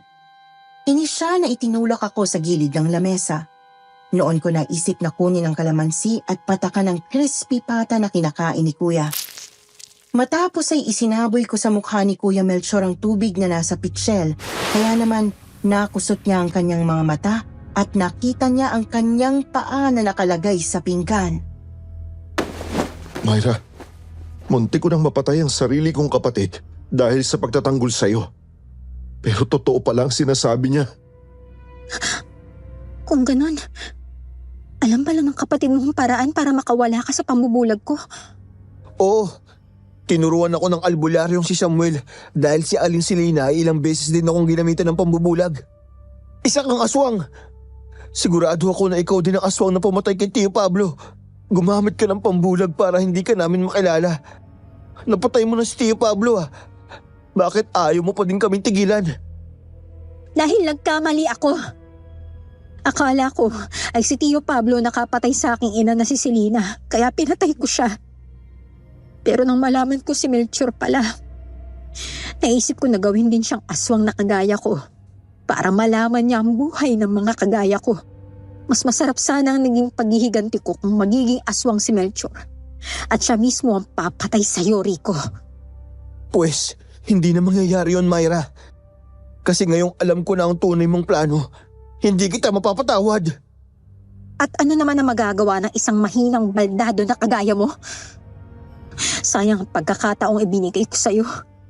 Kung naging kalahi kita, pwede pa kitang mapatawad sa ginawa mo sa aking ina. Pero tama ka, hindi na mangyayari yun. Kaya papatayin ko na kayong dalawa. Mabilis ang sumunod na pangyayari. Sinugod ni Myra si Kuya Melchor Nang makalapit siya'y dinamba si Kuya Melchor kaya naman nagpambuno sila. Noon ko nakitang humaba ang mga ngipin ni Myra habang nanlilisik sa galit ang namumula niyang mga mata. Kinubabawan ni Myra si Kuya at gamit ang matatalas na kuko ay ilang ulit niyang pinagkakalmot si Kuya Melchor. Dahil sa pagsalag ni Kuya Melchor ay nagkaroon siya ng mga sugat sa braso. Kaagad ko namang tinulungan si Kuya Melchor. Hinata ko sa buhok si Myra kaya naman ang atensyon niya ay napunta sa akin. Ikaw ang sumira sa lahat ng plano ko! Ikaw ang uunahin ko! Ngayong kakampi ko na ulit ang kuya ko, hindi na ako matatakot sa'yo. Kahit mapatay mo pa ako, lalabanan kita. Nang susugurin ako ni Myra ay nakuha ko ang mahabang itak na naroon. Tinaga ko si Myra pero nailagan lang niya. Tumalon siya sa ibabaw ng lamesa habang gigil na nakatingin sa akin. Nang sumugod ulit si Myra ay muli ko siyang tinaga pero naiwasan niya ang pag-atake ko. Binalya niya ako kaya naman tumalsik ako sa pintuan. Nabitiwan ko ang itak. Nang kubabawin ako ni Myra at akmang kakagatin, ay hinawakan ko ang mukha niya para hindi niya ako makagat. Doon dumating si Abel at ang asawa niya dala ang mahabang lubid. Sinilo nila sa leeg si Myra at hinatak papunta sa poste ng bahay.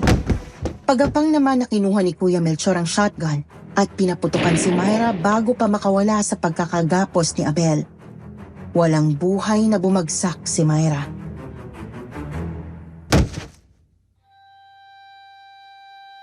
Maraming salamat, Abel. Pabuti at dumating ka. Isa palang aswang si Myra. Narinig kasi namin ng putok ng baril kanina kaya nagpunta kami dito. Kaya pala, sinasalakay na kayo ng aswang na to.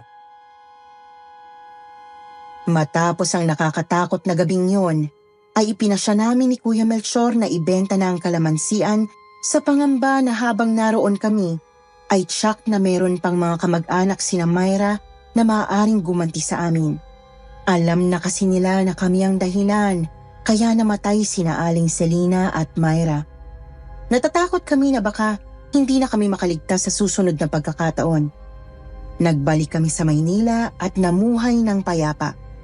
Pero ang pangyayaring yon ay hindi namin makakalimutan kailanman.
Oo, wala kaming nakitang diablo sa lugar na yon.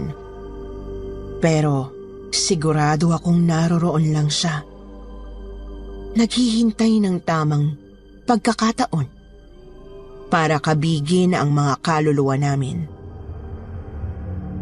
Kung hindi namin nagawang makatakas, sigurado akong wala na kami ngayon sa mundo. Kaya naman, hindi ako mangingiming sabihing isang impyerno sa ibabaw ng daigdig ang napuntahan namin. Itago niyo na lang ako sa pangalang Robbie. 37 years old. At taga rito lang sa may Taguig. Ang nakababatang kapatid ko naman ay tawagin na lang nating si DJ. 35 years old. Itong salaysay ko ay nangyari noong 18 at 16 years old pa lang kami. Doon sa isa sa mga probinsya sa bandang hilaga ng Luzon. Hindi ko na lang sasabihin kung saan talaga bilang respeto sa mga taga roon. Ayaw ko ring sirain ang pangalan ng nasabing probinsya, lalo't marami namang magagandang bagay doon. Sadyang minalas lang talaga kami ni DJ kaya't napunta kami sa isang nakakakilabot na sitwasyon. 2004, nagpunta kami sa nasabing probinsya para sa isang reunion sa side ni Papa. Ako, si DJ, tapos ang mga magulang namin. Naging mainit ang pagtanggap ni na lolo at lola sa amin. Masaya rin kami ni DJ kasi naroon din yung mga pinsang matagal nang hindi naming nakikita. Maliliit pa kasi kami noong huling punta namin doon. 3 araw kami dapat doon. Pero unang araw pa lang ay talagang nag-uumapaw na ang kasiyahan. Nariyan at merong kainan, kantahan, at syempre konting inuman. Meron ding mga palaro para sa mga bata. Kinagabihan naman ay nagkaroon din ng kwentuhan, lalo na yung tungkol sa mga kababalaghan. Naging interesado naman kami ni DJ kasi naniniwala talaga kami sa mga ganoon. At pumukaw sa pansin namin ang isa sa mga isinalaysay ni Lolo.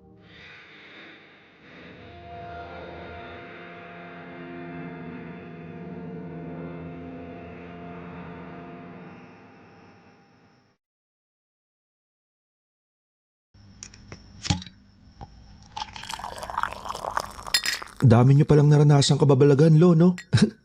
Ay, naku Apo. Sinabi mo pa. Simula pagkabata, madalas akong makaranas ng mga kakatuwang bagay. Dito man sa bukid o sa ibang lugar. Kahit nung pumunta ako sa Visayas, meron din. Tong si tatay talaga. Marami sa mga kwento niyo, hindi naman totoo eh. Yung iba, hindi. Gusto ko lang talagang takutin yung mga kapatid mo. Pero karamihan naman ay totoo. Kagaya na lang noong tungkol sa abandonadong bahay diyan sa gubat. Kahit naman kasi ako, tumatayo rin ng balahibo kapag nakakarating malapit sa bahay na yun. Abandonadong bahay? Anong meron doon, Lo? Ganito, makinig at ikukwento ko. Malapit sa ilog, sa pusod ng gubat. Yang makapal na kakahuyan diyan sa may likod ng baryo. Merong isang abandonadong bahay. Gawa sa bato ang bandang ibaba, pero kahoy ang itaas. Itinayo pa raw yun noong panahon ng mga Kastila. Bahay ng mayayamang dating may-ari ng prutasan. Dito banda. Ang kaso, noong nilusob tayo ng mga Hapon, kinamkam nila ang bahay na iyon. Ginawang tagpuan ng mga mananakaw at kulungan ng mga bihag. Kahit ang mga kaawa-awang babaeng nahuhuli ay doon din nila binababoy. Kung ganon, marami pong di matahimik na kaluluwa sa bahay na yon, Lo. Ay hindi lang yun na po. Ang sabi, inangkin na rin iyon ng isang nilalang ng dilim. Kung demonyo o engkanto. Walang nakakasigurado. Basta ang alam namin, marami ng mga taong nawawala kapag nagpupunta malapit sa bahay na iyon. Kapag takip silim o gabi. Bakit di nyo na lang sirain yung bahay, Lo? Kayong mga taga-baryo, sirain nyo. Total, abandonado naman eh. Natatandaan ko pa yun eh. Nag-usap si na tatay at ang barangay kapitan noon na sunugin nga yung bahay. Si tatay biglang inapoy ng lagnat. Ang kapitan naman, nawala ng malay. Tapos kinabukasan na nagising. Kaya naisip naming hindi lang basta multo ang nasa bahay na yun.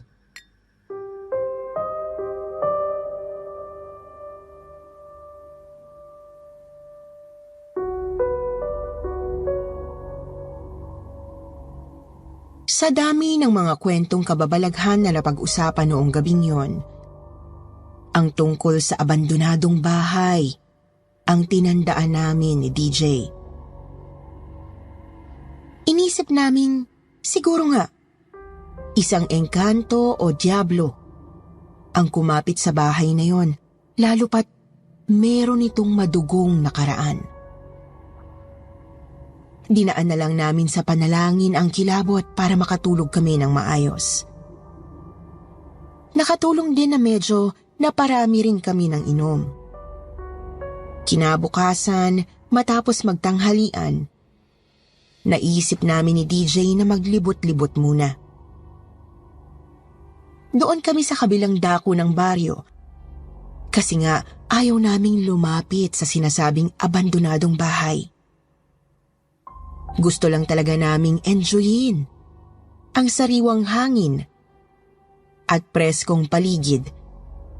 Tapos ay mag-sightseeing na rin ng mga chicks. Ang dami naman kasing magagandang bebot doon kina Lolo. Meron pa ngang ibang taga roon na nagpakilala sa amin.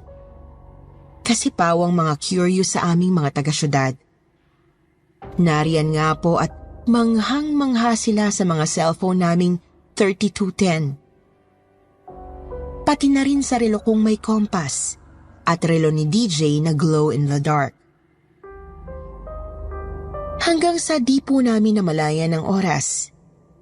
5:00 pasado na nang tingnan ko ang relo ko. Naisip na naming bumalik sa bahay ni Lolo at baka hinahanap na kami. Subalit, nagtaka kami. Kasi parang iba na yung daan. Napakasukal na ng paligid kahit hindi naman kami lumayo sa kabahayan. Nagsimula akong makaramdam ng panlalamig nang may marinig akong malakas na lagaslas ng tubig.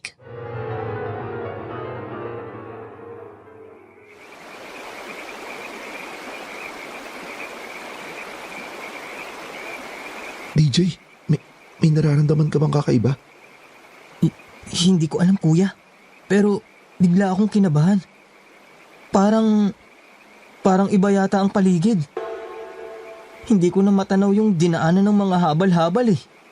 Andyan lang naman yung kalsada kanina. Mukhang pinaglalaroan yata tayo, tol. Balik na rin ba natin ang mga damit natin? Sige.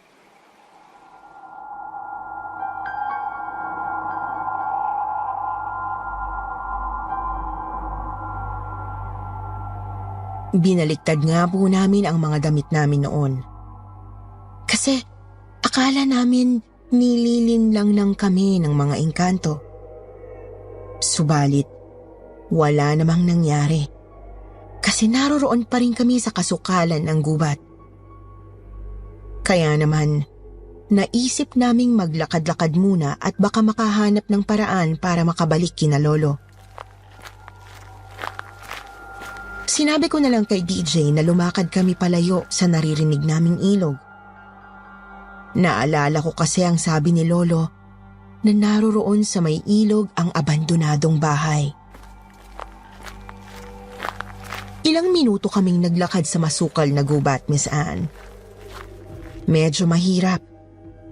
Kasi wala naman kaming dalang itak na pwedeng panghawi sa mga damo at halaman sa daan. Idagdag pang padilim na rin, kaya hindi na namin makita ng maayos ang paligid. Napakalakas ng kabog ng dibdib ko at butil-butil na rin ang pawis. Nagkahalo na ang pagod at kilabot sa kalooban ko habang nananalangin sana ay makauwi na kami agad. Naglakad pa kami ng naglakad hanggang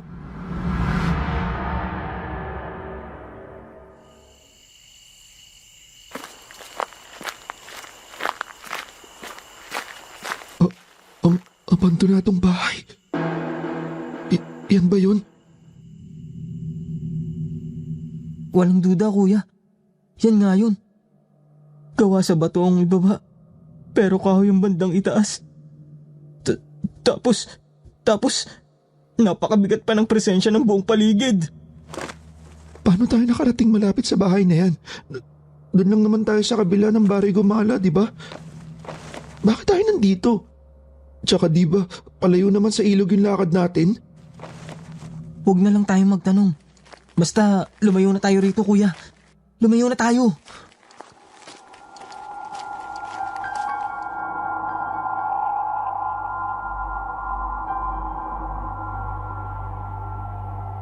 nanginginig akong hinila ni DJ papalayo sa bahay na yon, Miss Anne. Medyo malayo pa kami sa bakuran nito. Pero ramdam na namin sa kinatatayuan ang napakadilim nitong presensya.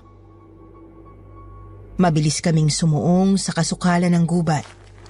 Ngunit muli kaming natigilan nang makaharap na naman namin ang parehong bahay.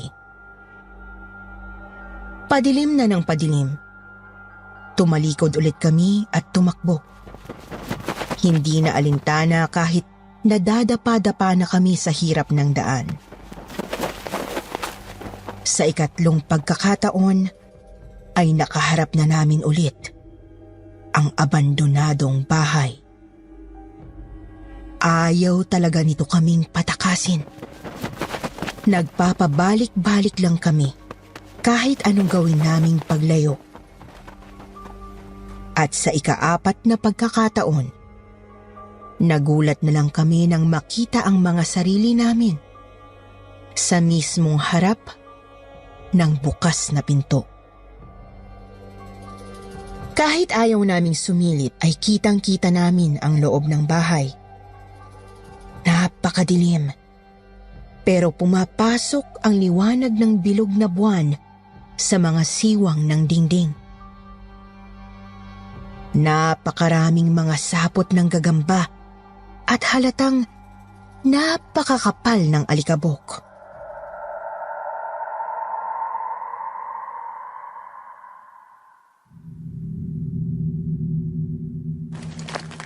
Kuya, halika na. Kuya, ano ba? Halika na, huy! DJ, di ko maigalaw yung mga binti ko. Gusto ko na umalis, pero... Aray ko! Kuya! Kuya! Anong nangyari?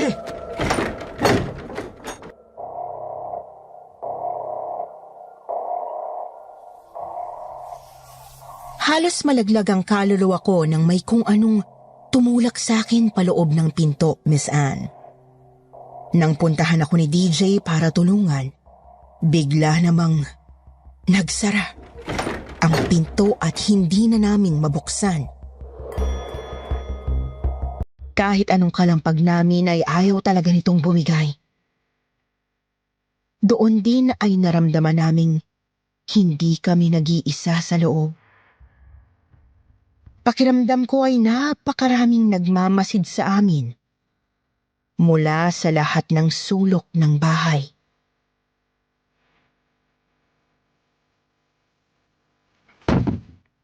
Kuya, ang gagawin natin? Makakalabas pa ba tayo dito sa bahay na to? Makakauwi pa ba tayo kay na lolo? Sa totoo lang, hindi rin ako sigurado, tol. Siguro dito na lang tayo dumikit sa pinto. Palagi ko kasi mapapahamak talaga tayo kapag nagpalakad-lakad tayo dito sa loob eh.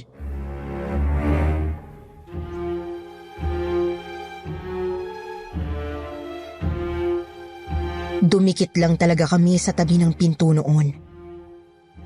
Pero maging doon ay damang-dama namin ang nakalulunod na hilakbot. Dahil nga hindi namin mabuksan ang pinto, wala kaming magawa kundi lumingalinga at mag-abang sa kung anong hindi namin alam. Ilang sandali pa, naramdaman kong may kung sino sa bandang kaliwang tabi ko. Nasa kanan ko si DJ kaya nilingon ko. Miss Anne, agad akong napasigaw nang makita ang isang babaeng duguan na nakatingin sa akin. Gula-gulanit ang damit nito, tapos walang anumang saplot pang ibaba. Hinuha ko ay baka kaluluwa ng isa sa mga pinagsamantalahan ng mga mananakop noon. Napatingin din sa babae si DJ at agad siyang napakaripas ng takbo. Sinundan ko naman siya, ngunit napatigil din kami nang tumambad sa amin ang dalawang multo sa isang pasilyo. Pawang kaluluwa ng mga sundalong Hapon. Nakatayo lang ang mga ito habang nakatingin sa amin. Napaatras na naman kami papunta sa bungad ng kusina. Doon, natauhan kaming napakarami pala talagang ligaw na kaluluwa sa bahay na yon. Hindi na namin alam kung saan pupunta. Hindi namin sigurado kung saan ba kami dadaan para makalabas. Ilang saglit pa, nagulat ulit kami nang matanaw ang isang kaluluwang tumatakbo papalapit sa amin. Kita kong nakaberde ito at may buring sombrero. Muli na naman kaming tumakbo, ngunit hindi kami tinantanan ng nasabing multo. Nang hahagis din ito ng iba't ibang mga lumang muebles na natira sa bahay. Ayun nga po, at meron pang mga paso at flower vase na nagkabasag-basag sa dinadaanan namin.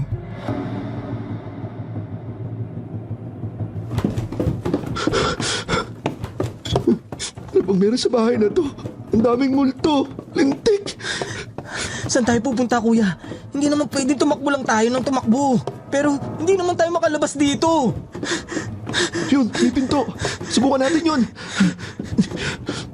Bumukas. Pasok na sa loob, dali. Pero baka hindi tayo makalabas dyan. Dali na. Nandiyan na siya. Huwag ka nanganganga. Sige na.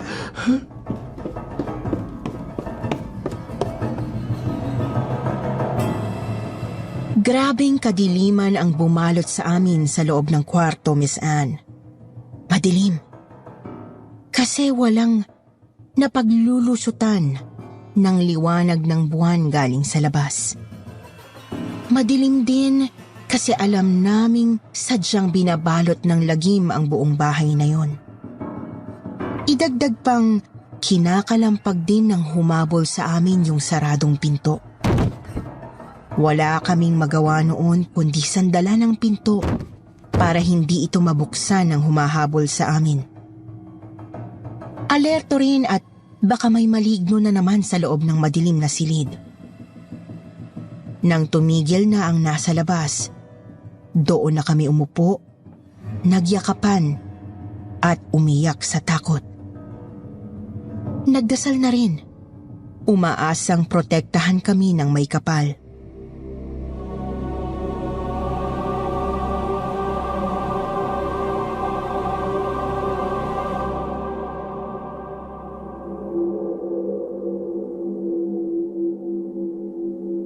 Nagpahinga kami ng ilang oras hanggang sa makabawi ng lakas. Nang mahimasmasan, nagpalingalinga kami sa kwartong yun. Pinilit naming aninagin ang paligid gamit lang ang ilaw na nagmumula sa mga relo at cellphone namin. Nalaman naming tila isang bodega pala yun kasi napakaraming nakatambak na kahon. Subalit, tila ba inasahan ko nang may makikita rin kaming kakaiba doon.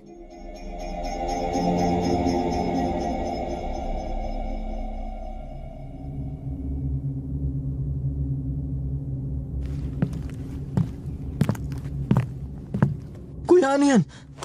Anak ng kalansay? Kaninong kalansay yan? Tol, tiga mo na maigi. Hindi ba pamilya sa'yo yung damit nito?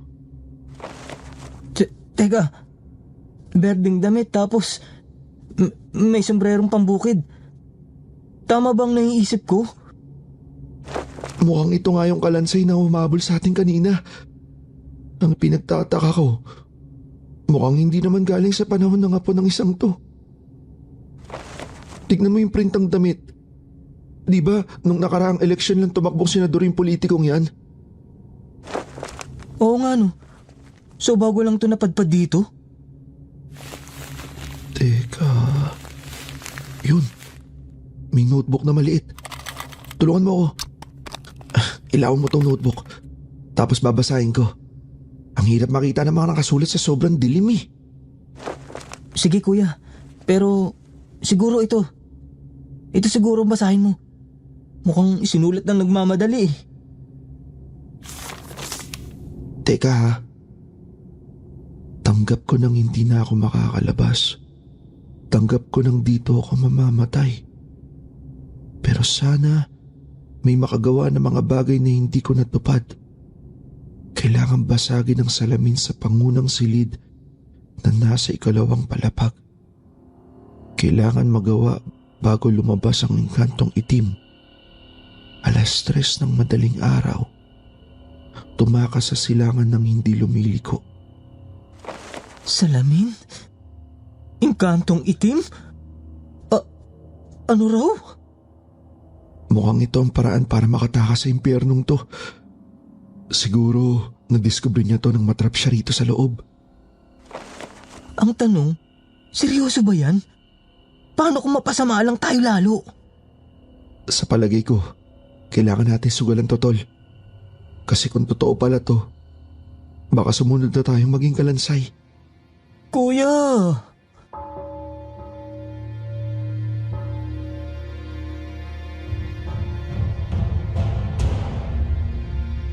Tiningnan ko ang relo ko. 11:30. Naisip kong maghanda na muna kami ni DJ para sa gagawin namin. Nagpahinga, tapos nanalangin ng rosaryo. Kahit wala kaming rosaryong hawak.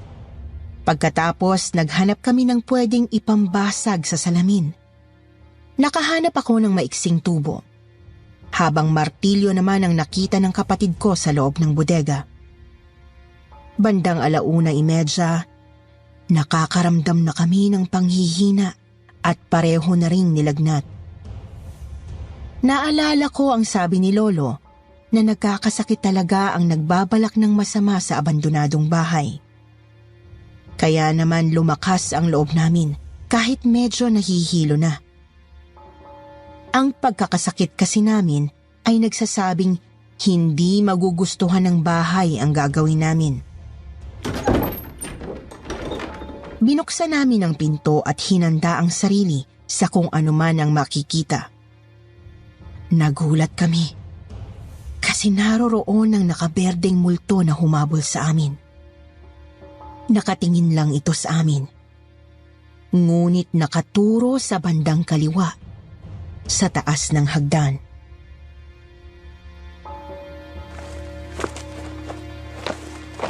Kung ganun, sinidya niya tong habulin papasok sa kwarto na to para makita ang mensahe niya. Mukhang gano'n na nga kuya. Ano? Sundin ba natin? Kailangan natin sumugal. Kailangan.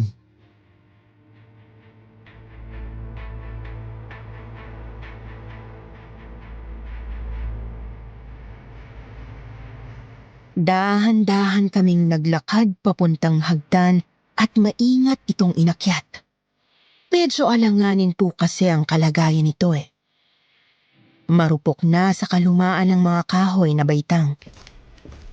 Yung iba nga ay butas na talaga ang apakan.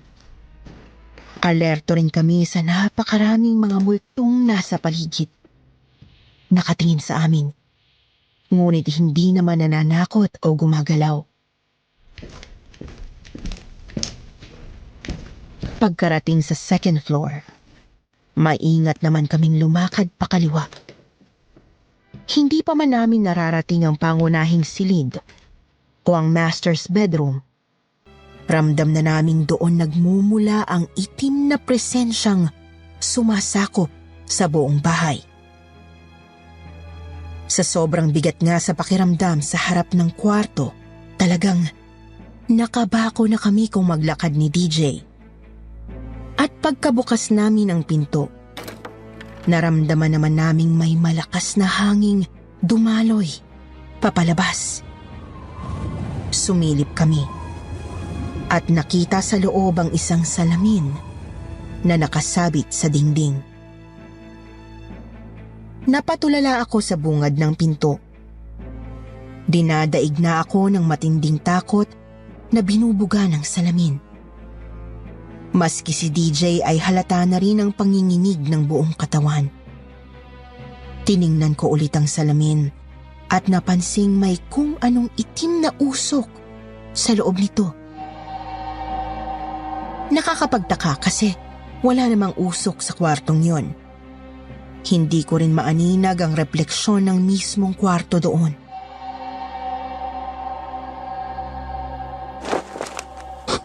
Ano bang meron sa salaming yan? Bakit parang hindi ko na maigalaw yung katawan ko? Actually, matay na yata ako eh. Gusto ko ng tamakbo. Gusto ko na umuwi. Nahihilo na rin ako, kuya. Pero kailangan nating gawin to. Kailangan. Bahala na. Bahala na!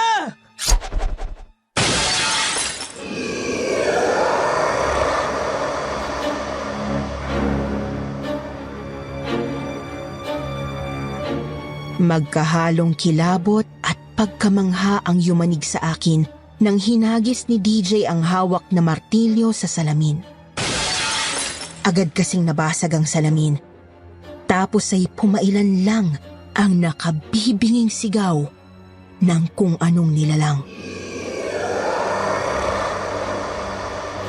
Nagmumula ang sigaw sa mga bubog na nakakalat sa sahig.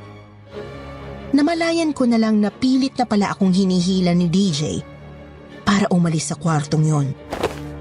Doon din ay mabilis ngunit maingat kaming bumaba sa hagdan. Nakikita kong isa-isang naglalaho ang mga kaluluwa sa loob ng bahay habang nakangiti sa amin. Mapasundalong Hapon o Pinoy, mga babaeng na abuso, mga lalaking pinahirapan, at ang mga naligaw sa lugar na yon, lahat sila ay nakangiti sa amin. Nagtuloy-tuloy naman kami papunta sa pinto sa harap ng bahay. Sinubukan namin itong buksan at agad naman itong nagbukas. Tumakbo kami palabas at tiningnan ang kompas ng relo ko para tukuyin ang silangan. Tinahak namin ito nang hindi lumiliko. Ni hindi na kami lumilingon sa abandonadong bahay kahit dinig pa rin namin sa malayo ang kalit na sigaw. Hindi kami tumigil kahit pagod na kami sa napakahabang pagtakbo.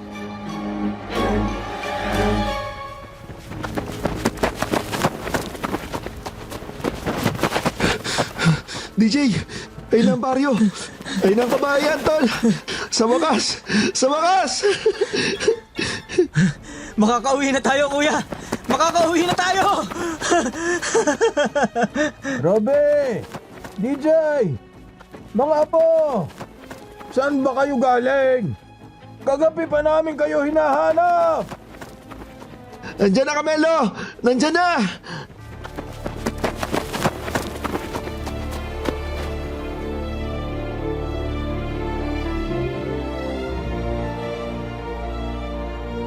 Hindi makapaniwala sina Lolo nang ikwento namin ang mga pinagdaanan namin. Subalit, nagsilbing ebidensya ang maliit na notebook ng kalansay na nakita namin. Tiningnan ito ni Lolo at nalamang isa pala itong kabaryo nila na ilang buwan nang nawawala. Nakabalik nga po kami kina Lolo noon at nanatili pa doon ng mahigit 1 linggo. Kailangan pa kasi naming magpahinga Tapos ay pinagamot din muna kami nila lolo sa isang albularyo. Gusto niyang makasigurong hindi kami susundan ng kung anuman pabalik ng Taguig. Kaya naman, nakauwi nga po kami ng maayos. Simula rin po noon ay wala na raw nawawala sa lugar nila lolo. Hanggang sa tuluyan ng masira ng bagyo ang impyernong bahay. Naging maayos naman ang buhay namin ni DJ simula noon. May kanya-kanya na rin kaming mga pamilya at magagandang trabaho. Gayunpaman, hindi ko pa rin maiwasang mapatanong. Anong klaseng nilalang kaya yun? Talaga bang engkanto lang yun na nambibilanggo ng mga kaluluwa? O isa yung demonyo? Nakakatakot kasi isiping may ganong mga nilalang ng dilim pala talaga sa ibabaw ng mundo natin. At gumagawa talaga sila ng paraan para ipahamak tayo. So paano? Hanggang dito na lang ang kwento namin ni DJ, Miss Anne. Mag-ingat po tayo palagi. At maging alerto sa mga alagad ng dilim sa paligid.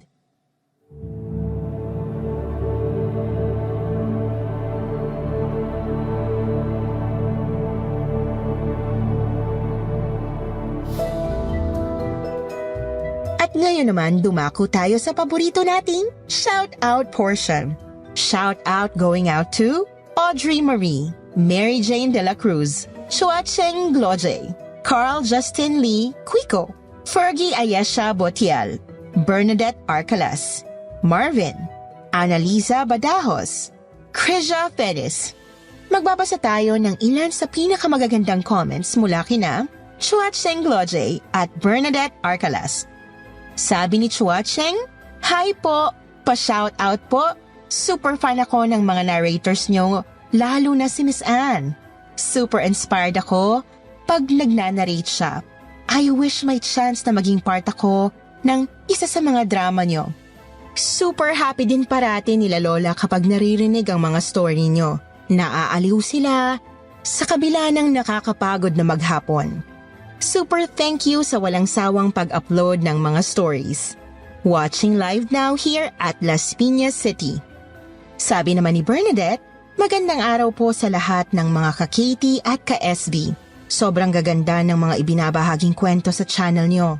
Isa ito sa mga palagian kong kasama kahit sa oras ng trabaho ko. Mas magana akong nakakapagtrabaho kung laging nakalagay ang earphones ko. Happy listening to all. Listening from Cook Islands." Sa mga hindi nabanggit, sa susunod na lang po.